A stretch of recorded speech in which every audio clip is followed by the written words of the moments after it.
Okay, Anyway, interesting.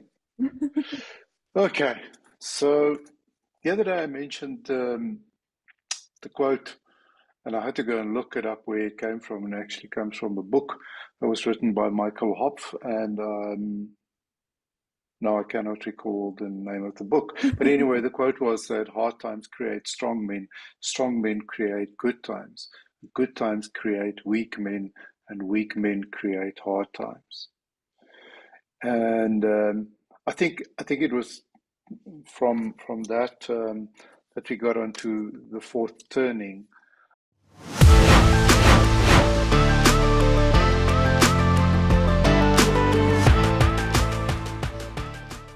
The interesting book that was written by William Strauss and Neil Howe, um, published in probably 97. 97. Yeah. Okay. So that's a good few years ago. And I believe, so in the meantime, William Strauss passed away, but Neil Howe is still going strong. And I believe he's written an update Yeah. because of where we are at the moment. It's called The Fourth So, Turning is Here. So, right. yeah. And it's so interesting for me the concept of the fourth turning, and talking about these cycles that we go through, which is roughly every 80 years. And they looked at I don't know, obviously history, American history, and I think a little bit further in general in terms of these cycles that take place. And I'll just quickly mention the four cycles and then you can just chat about them. Sure. So it's the high, so period of strong institutions, social order, collective confidence. Um, the awakening, during the phase of the awakening, people, especially the younger generation, begin to rebel against the established order, period of spiritual upheaval, cultural change. Um, then they talk about the unraveling, which is when institutions weaken, individualism rises, societal structures begin to decay, and confidence in public institutions decline. So, and then we get the crisis, time of major upheaval, often involving wars, revolutions, or economic collapses. Old institutions are destroyed and new ones are built, resulting in a renewal of society, its values and structures. And that takes you Um, back to the first one that you mentioned, the high. that takes you Yeah. back to the high, yes. Um, so, I mean, if you look at, we're assuming, and the point is that we are at the moment in the crisis. We are major upheaval, wars, revolutions, economic collapse. We're experiencing all of these things. And actually, if you go and look at, especially when it comes to the collapse of institutions and so on, it's very easy to go back a decade or so and kind of see the unraveling play out. Um, and I think something that we discussed before as well is that these things don't happen overnight. It takes a decade or two for this to play out. Yeah. Do you also get the sense that we're in the crisis phase at the moment? Yeah. I mean, it feels, and we've been saying for a while on the podcast, like there's things are bubbling to the surface and something's going to happen. Yeah. My one critique, haven't read the book, but I listened to a podcast with Neil Howe and I spoke with Hmm. ChatGPT about the book, but that it is very America focused. And I find that a lot with American journalists and American writers and authors is they do tend to stick to the American um, state of things. But I do think I mean, that said, it does feel like there's a fourth turning happening globally, not just in America. Yes. But if I look at all of the things that are happening, or that form part of the crisis, the wars. Well, it's definitely not just an American thing. Economic collapse. We've had economic collapse. 2007. We had the pandemic collapse Hmm. that was created. Um, the old institutions being destroyed. Well, we see that across all of Europe as well as America. So yes, as much as this Yeah, is they are American, and the fact is also that America is the world's superpower and has been yeah. for the last 80 odd years, world reserve currency. Um, but the other thing that was really interesting to me about this is kind of the different generations, because obviously each of these um, um, um, Seasons. periods, Yeah, seasons, periods, they is basically a generation, yeah, or and the type of people that you find in each of these seasons, and they define it as the the prophets or the idealists that are born during the high, and they come of age during an awakening. They are very values driven. And then the nomads or the reactives, they are born during the awakening and they come of age during the unraveling, and they tend to be pragmatic and cynical.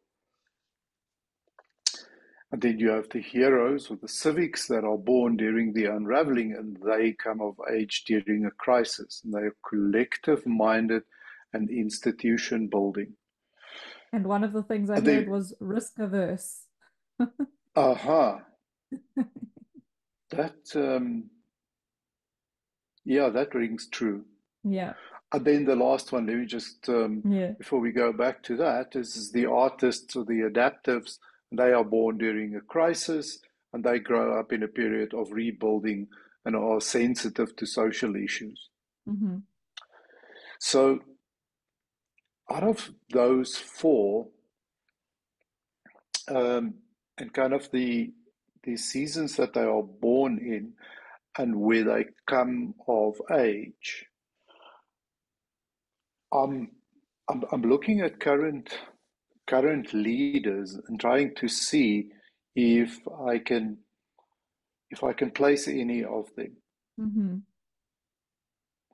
So ideally, I'm looking for kind of the heroes. I'm looking for, because that would be the people that have to pick up the pieces and build the new institutions. Yeah. And I'm trying to out of that cohort, I'm trying to identify, are we seeing that coming through?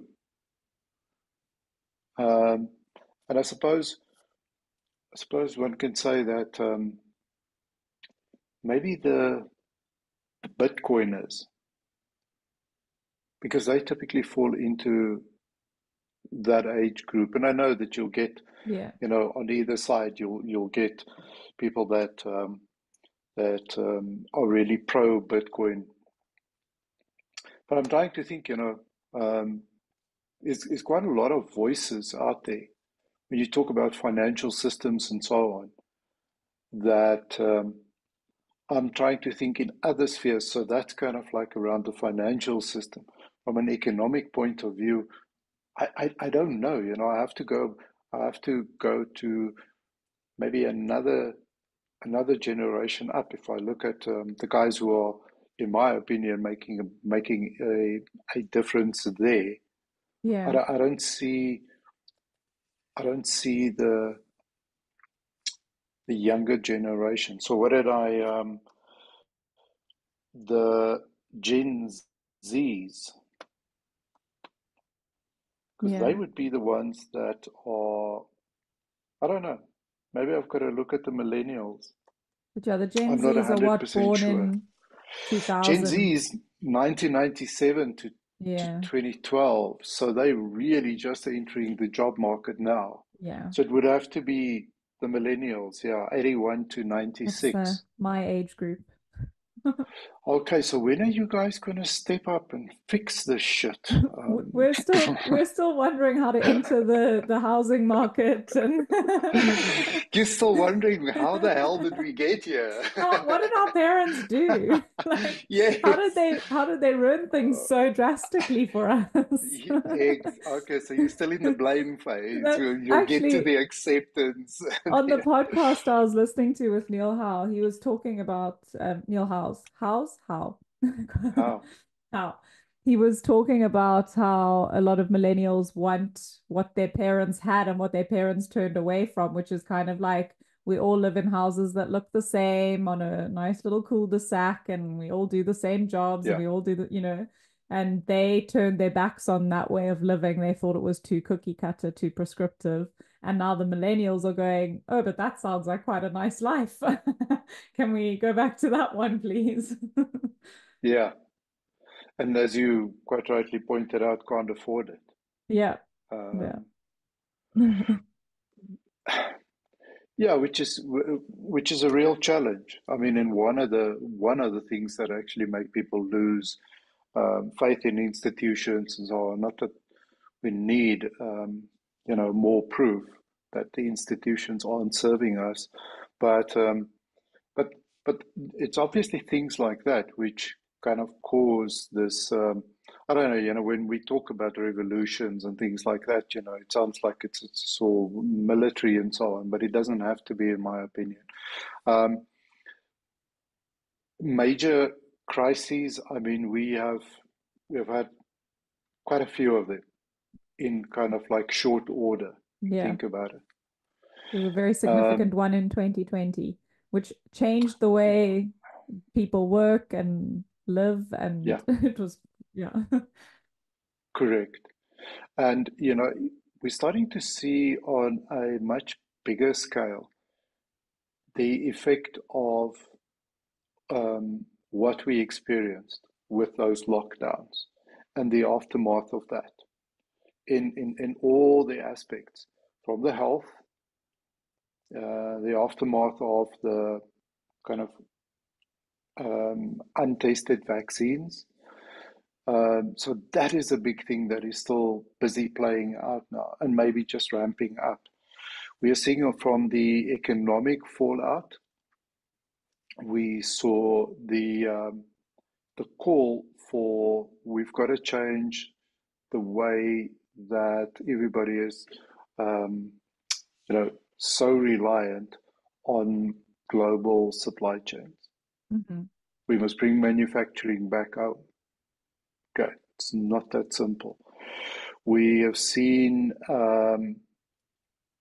obviously, the wars that are still ongoing.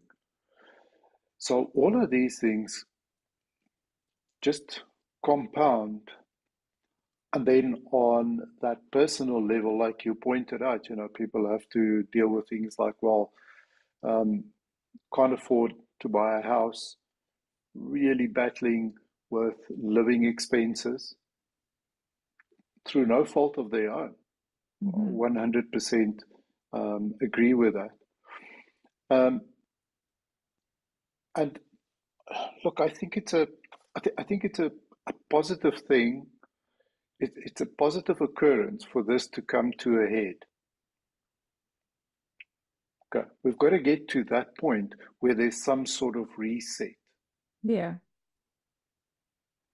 for everyone's sake. It's really, really sad that there's a generation here because of the time that it takes for these things to play out, to actually get to a point of where we have a new high Mhm. or at least the start of that new high, so that people have hope and ideals and things to work for, etc. Sounds very gloom and doomy, huh? No, it sounds like there's light on the horizon. There's something coming that's going to be better. I don't think it sounds doom and gloom. I think it sounds like, um, I mean, just the idea of a cyclical rather than linear view of it Yeah, is that it's going to come around again. You just got to wait it out a little definitely. bit sometimes. Um, Well, that's the part that I feel is is a little bit unfair, if I can make this yeah, about me as well. I don't I and I suppose that's true for every generation. Um, but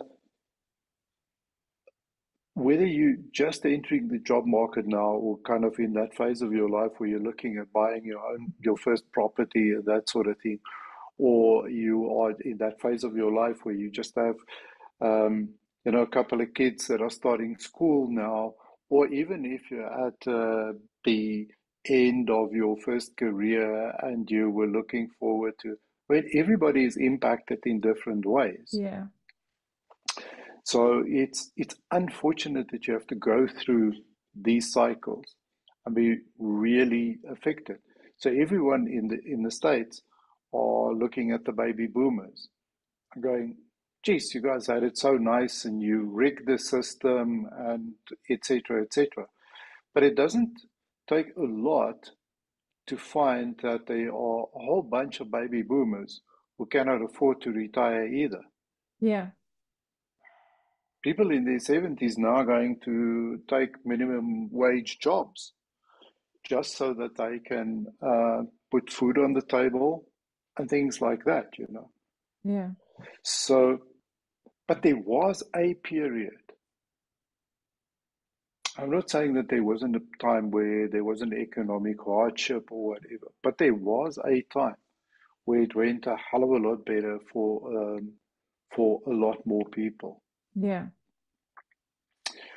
The other interesting thing is also if you look at because you always well, I'm always trying to find what is the counter narrative, what says that Strauss and Howe are completely wrong about this, hmm, that they make it all up and so on. And then, you find Ray Dalio's writings about cycles, and you see that although completely different viewpoint, you see that he also talks about cycles of yeah, more or less the same period and how they play out. So he talks about the long-term debt cycle, from an economic point of view, and he identifies that as periods of being around span about 50 to 100 years. So this is where people, post the crisis, post World War II, yeah, there was a lot of destruction, etc., etc. A lot of economies had to be rebuilt, and everybody started incurring debt, you know, too. And then you have the short-term debt cycle. So within those long-term cycles, you have these short 5 to 10 year periods where things are driven by interest rates of um, the central banks, and it's very much each economy and things like inflation and that sort of thing. And that's typically, where we hear about recessions and recoveries and booms and busts, etc., and so on. And then he talks about the economic and political cycles, which obviously changes because most countries have these so-called elections every 4 or 5 years. yeah, Um, and you see the ebbs and flows there. Um, and then the last one is the the rise and fall of empires, which we cannot discount as well, you know. So there you talk about um, who has the reserve currency, who's economically the strongest, who is, from a military point of view, the strongest. And some of the empires that he's really looked at, and there's some nice graphs and so on available um, about his thinking and his writings about this. But it goes back to the Dutch Empire, the British Empire, obviously then the American Empire, and he's now suggesting that the Chinese Empire is the one that is on the rise. So on. Okay. So um, if you look at that and you kind of compare it to the Strauss and Howe models and so on, you see that there's a lot of overlap Yeah. in those cycles, which I find very interesting as well. There was another one. I asked ChatGPT about the rise and fall of civilization, thinking it was giving me the Ray Dalio one, and it gave me someone else. Yes. um, a study of history. Sorry, let me just get to the right point. A Study of History, The Rise and Fall of Civilizations is a multi-volume work by British historian Arnold J. Toynbee, published between 1934 and 1961. Um, Wow. and it's got a similar kind of cycle, not exactly the same as the four turnings, but it's got genesis, which is a rise, growth, which is an expansion, breakdown, which is stagnation, and disintegration, which is fall. So very similar, Yeah.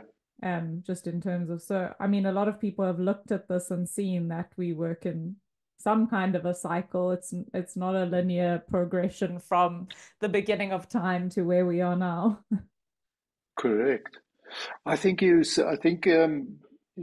are people that looked at that even further back in time, and also in the earlier Chinese dynasties. So even within China, you had these different dynasties and the rise and fall of the dynasties. You get the rise and fall of the Mongol dynasty, you get the rise and fall of the USSR. You know, so it seems like they are, Yeah. from the beginning of time. It kind of goes back to that initial quote of, if things are going well, Yeah. The then people that people are become formed are weak.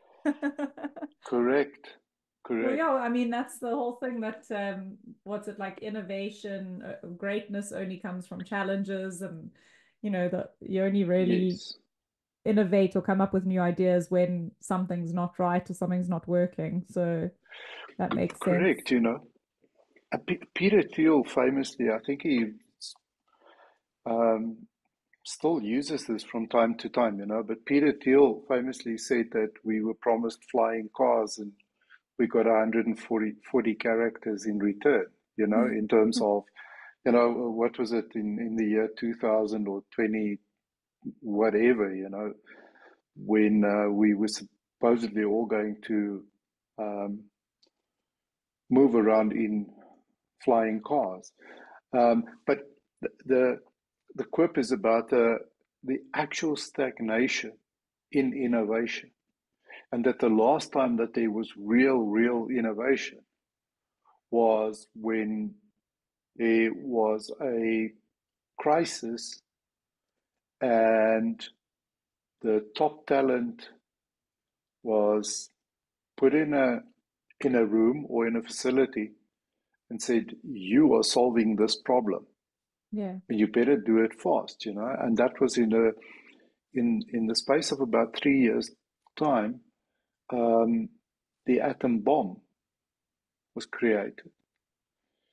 Now, sure, there's all the negative things about creating something that powerful that can cause so much destruction, but that also led to a whole lot of other progress. Yeah. And it led to I don't know, a belief that things can be done. Yeah. I think Another example is the personal computer. Neil Howe also mentions that one that when the computer first came out, people thought, how many computers do we need in the world? Seven. And they had Correct. their ideas about where they needed the seven computers. And then Bill Gates Yeah, and Steve Jobs came along and said a computer in every home. And then just think of all the innovations that have come from those computers being in the hands of all these people and all the things that have come out of that. So, yeah. correct. The disappointing part is that it's just building on technology that was invented in the, I don't know, 30s, 40s, and 50s. Yeah. There's nothing really new and novel, which is why I'm kind of such a big fan of what SpaceX is doing in terms of, pushing the boundaries in terms of how far can we go away from the Earth. I mean, and we just had that successful first spacewalk by astronauts in a very, very long time. But we need things like that, to actually take us, I don't know, really stretch the imagination of what is possible. Um, and hopefully that is starting to happen in terms of the crisis or the unraveling, or no, we're Yeah. beyond the unraveling. It's already unraveled. It's definitely crisis. Um, so that people can be inspired again by Yeah. so many things. So I what think is Elon? what Is I Elon Musk a Gen X? Just while we're on the topic. So no no Elon Musk is sorry, you're right.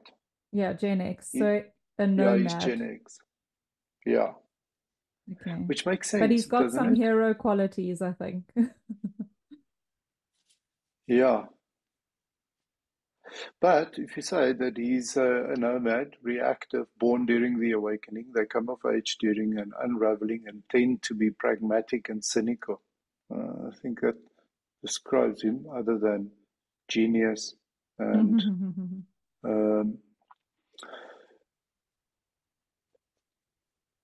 I do see some hero qualities, civics, collective minded and institution building. Um, the things that you hear him say, his motivation for getting to Mars is he's advocating for having more children. Um, so, yeah, it's it's good. The part that is very unclear to me is that part of the how do we how do we settle the scores in terms of debt? Because this is you know, it's becoming, I don't know, I don't want to say laughable, but these numbers that are thrown around, you know. The US increased their debt by $1 trillion every 3 months or something like that. Yeah. Just Um, devaluing their own currency, right? Devaluing their own currency, well, the only way that you can repay that debt is, or only two or three ways in which you can repay the debt. The one is through inflation, in other words, devaluing your currency. The other one is through growth, and that is the one where it seems like collectively the whole or all the major economies are really battling to kind of um, excel or grow at a reasonable rate. Um, and the other one, which I feel is inevitable, is there has to be some kind of reset, Hmm. because who is that money owed to?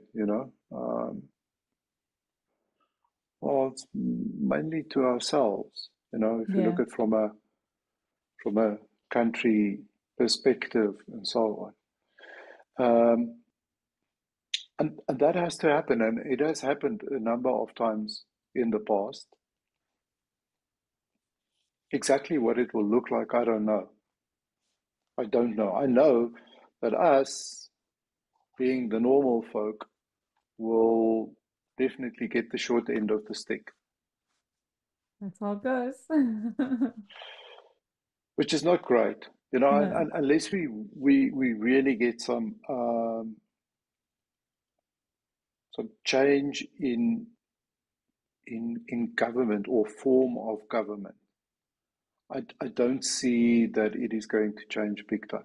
Every friggin' politician in every election talk about taxes.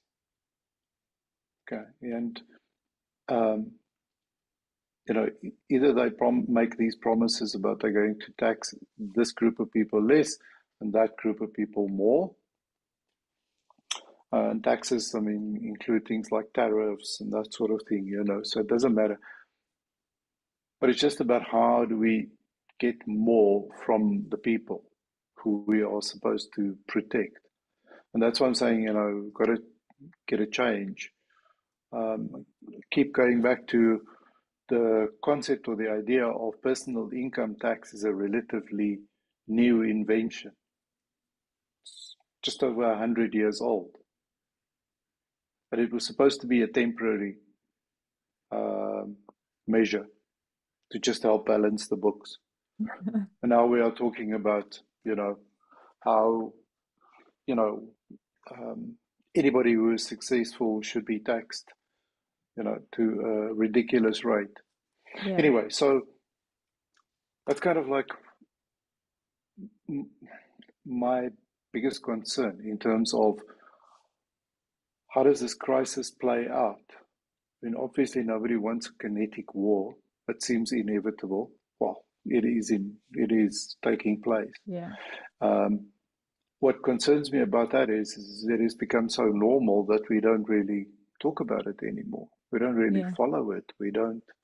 It's just part of what's happening. Even the threats of escalation of this doesn't seem to bother too many people. Well, they're busy That debating worries me. whether the Ukrainians can send long range missiles or Mm. yeah. Anyway, it's fascinating. It's interesting to see these theories and kind of piece together how they play out and so on. It is frustrating from the point of, well, there's really not much we can do to influence it. Yeah. So, what should we take from this? Um, I'll turn that one back on you. I had a question in my mind though while you were talking Sure, about the sure. state of the financial state, and I'm sure I've asked you this in a previous episode. Where do you think the best place to keep your money, if you have any of it, is? Do you think it's invested in property, stocks, cryptocurrency, in the bank, in an ISA, under your mattress? Well, yes. Yeah. I honestly don't know what the answer is. I ask my question. I ask myself that question. Yeah. You know, Because it feels almost like on we're a going to daily lose out and basis. get shafted, whatever we do. That's the. Yeah, that's the thing. So I think there's some sort of saying as it's not about who's going to get shafted. It's who's going to get shafted least. Yeah. I mean, that's who wins. So what is it that you can do? Look, I'm no expert in this, and I just know that I've got no faith at the moment in the stock markets. I mean, Mm. everything seems to be in a bubble. Property to an extent, but I don't know. Depends on you know depends on where and how much, how expensive it is to borrow and so on. Precious metals and um, crypto. Um, crypto is, unfortunately, we still have these things about the regulation and how much it must be regulated and by who and so on, which I think can influence and cause the price to be very volatile. It does seem like Bitcoin is finding its way into mainstream investing more and more. But yeah, I don't know what the answer is. So is it best to just Cash is spend your money as you earn it and not save for the future because no, they're gonna steal all your no, money anyway? no, no, no, no, no, no, no, not at all, not at all. Um, but exactly what to do with it to kind of safeguard Yeah. yourself is kind of so. It's a subject that I don't know enough about to really have opinions about. But the concept of passive and active investing, you know, all of these big funds and let's face, very few people understand exactly what's going on in the markets and are qualified to sit and pick individual stocks and actually trade. So that's why most of us look at funds, some kind of ETF, etc., where smart people take care of it for you. And most of these ETFs are passively traded. There's an algorithm that makes these decisions. Yeah. Um, and I have a concern that these passively traded funds are the ones that are actually maybe causing the bubble. Mm-hmm. And where do you find actively traded ones that are performing well, that you have access to as a regular person? I think that these things are actually, um, for high net worth individuals and so on. So it's a Yeah. fascinating topic, that part of it as well, and see how these things can influence each other. But I don't know enough about it, and therefore I don't have an answer. But I can show you it is part of the questions here in my notebook Yeah. of Sorry, I've you taken know you off topic. how to de-risk. Yeah. No, it's a very important part of this, and for two really important reasons. The one is, as we are navigating through this crisis, how do you protect and make sure that you don't, the little bit that you can set aside, um, how that you don't lose it and that Yeah. you maximize it. But then also when we come out the other side and we start experiencing the high or beginning into the high, this is making sure that you have something that you can deploy to make the most of the opportunities that will come around. Yeah. So how I So, think Neil Howe says 2030, early 2030s is like the real fourth turning. Um mm, so then so I mean that's positive that's saying that within the next kind of 10 years we'll be in a spring season, we'll be in a high, things will be good. mm. If I suppose it's if people respond well and don't keep the crisis going for longer than it needs to. Yeah, so also, it's like spring, it may look like spring, but it doesn't mean that winter is not going to come back and kind of, give you another 2 weeks of miserable weather. That So, and the happens. equivalent of that would be, it's starting to look like, okay, cool, we are kind of experiencing the beginning of the new high, um, but that we still have to go through a year or two turmoil. But Yeah. but it is interesting. Quite a number of people that I've looked at over the course of the last 4 years on this topic have kind of come to the conclusion that 2030, more or less there. That's what we have to look. what we have to look at. So it means that we've got another 6 years to, to kind of get through. And how much worse will it get in Yeah. the 6 years? I'm not sure. Let's hope we near the bottom. I fear that we're There's not still there further yet to fall. because I Yeah. don't see. Yeah, there's definitely still further to fall. Um, Economically, people still believe that things are going okay. Hmm. Not the average people, No. not the you and I kind of people, Yeah. but the people making the decisions. Stock markets are still in kind of relatively. You haven't seen stock markets crash or lose a lot of value and so on.